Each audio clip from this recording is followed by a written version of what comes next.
Hoy hablaremos de un personaje muy conocido en la palabra de Dios, conocido como Sansón. Por revelación de Dios, Manoa y su esposa estéril se enteran que ella quedará embarazada. Su hijo será instrumento en las manos de Dios para comenzar con el plan salvífico de Israel de la opresión filistea. Vemos también casos como el profeta Jeremías, como Juan el Bautista, en fin, todos nosotros, porque somos un propósito de Dios. Según nos escogió Él antes de la fundación del mundo, para que fuésemos santos y sin mancha delante de Él.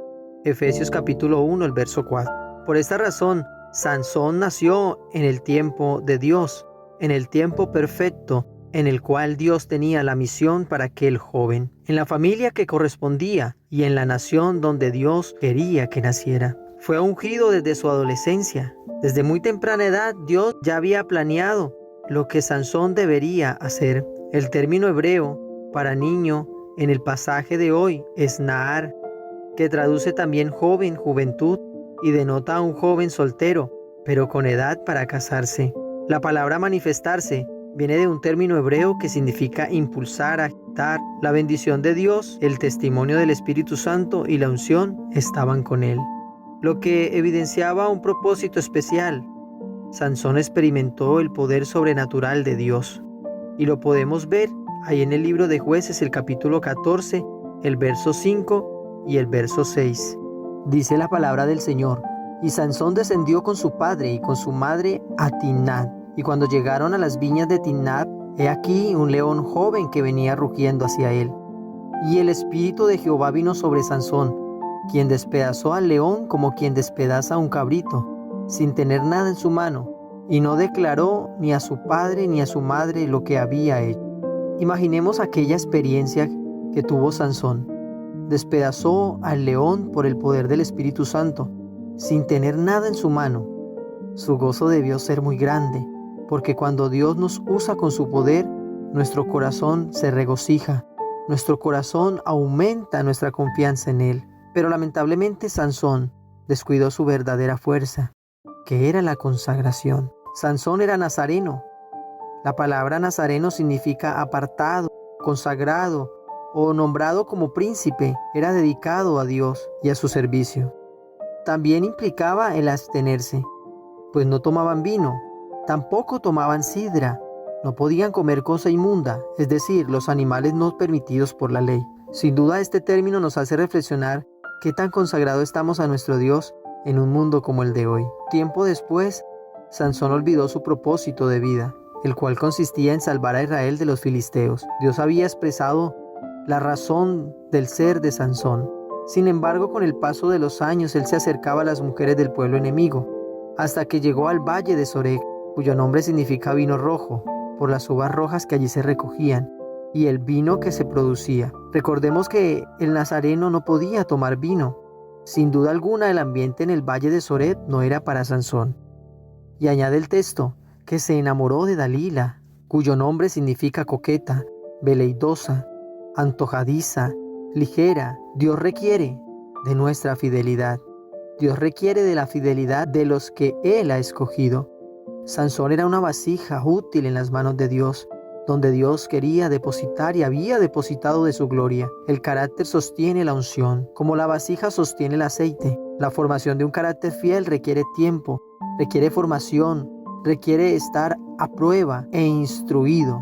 Sansón perdió la visión. Los filisteos le sacaron los ojos.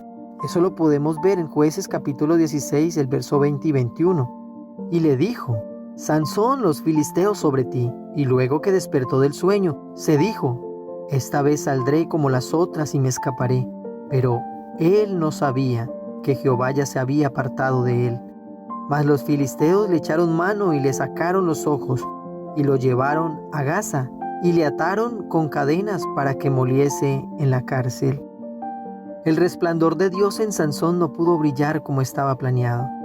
Sansón significa pequeño sol. Cuando sus padres le pusieron ese nombre, considerando lo que el ángel le había dicho, y su hijo sería entonces una luz de esperanza en medio de la crisis. Así que el pecado de presumir que Dios está con nosotros es confiar en nosotros mismos. Es interesante que Pablo le dijo a Timoteo, ten cuidado de ti, y Sansón se dijo, esta vez saldré como las otras y me escaparé. Pablo por el Espíritu dijo, digo pues por la gracia que me es dada, a cada cual que está entre vosotros, que no tenga más alto concepto de sí que el que debe tener, sino que piense de sí con cordura, conforme a la medida de fe que Dios repartió a cada uno. No podemos confundir el poder con la integridad, unción con santidad, bendición con aprobación. Siempre debemos depender de Dios. Ya estando Sansón en la cárcel y ciego, entonces él tiene que reflexionar mucho, y la carta a los Hebreos lo presenta como un héroe de la fe, pero su final fue triste. Dios nos guarde de nuestros propios errores. Somos un plan de Dios, somos escogidos para una misión, llamados a vencer, llamados siempre a tener una victoria. No podemos olvidar nunca ese plan que tiene Dios para con nosotros, pero es necesario preservarnos, es necesario permanecer fieles y permitir que Dios sea glorificado en nuestras vidas. Ha prometido estar con nosotros. Él estará ayudándonos a vencer en todo momento, en toda dificultad y en toda adversidad. Solo requiere que nosotros tengamos un corazón plenamente dispuesto para realizar toda su voluntad. Recordemos que Dios tiene un plan con nosotros y es un plan específico. El de Sansón era salvar al pueblo de Israel de los filisteos, pero por mezclarse en las cosas del mundo y en lo que le atraían a sus ojos carnales, descuidó el propósito de Dios en su vida. Recuerda que cuando quitas la mirada del plan perfecto de Dios, te puedes desviar, puedes llegar al borde del camino y resbalarte al abismo. No confíes en tus propios pensamientos y en tus propias decisiones. Confía en lo que Dios te muestra, en lo que Dios te da el sentir de que hagas, porque ciertamente los pensamientos de nuestro Dios son más altos que los nuestros y sus caminos también son más grandes que los nuestros. No pierdas la visión como Sansón y no te desvíes por las cosas que te llaman la atención, porque seguramente son cosas efímeras y pasajeras. Pero la palabra de Dios nos da confianza y nos muestra cosas que no son pasajeras, sino cosas eternas. Dios te bendiga.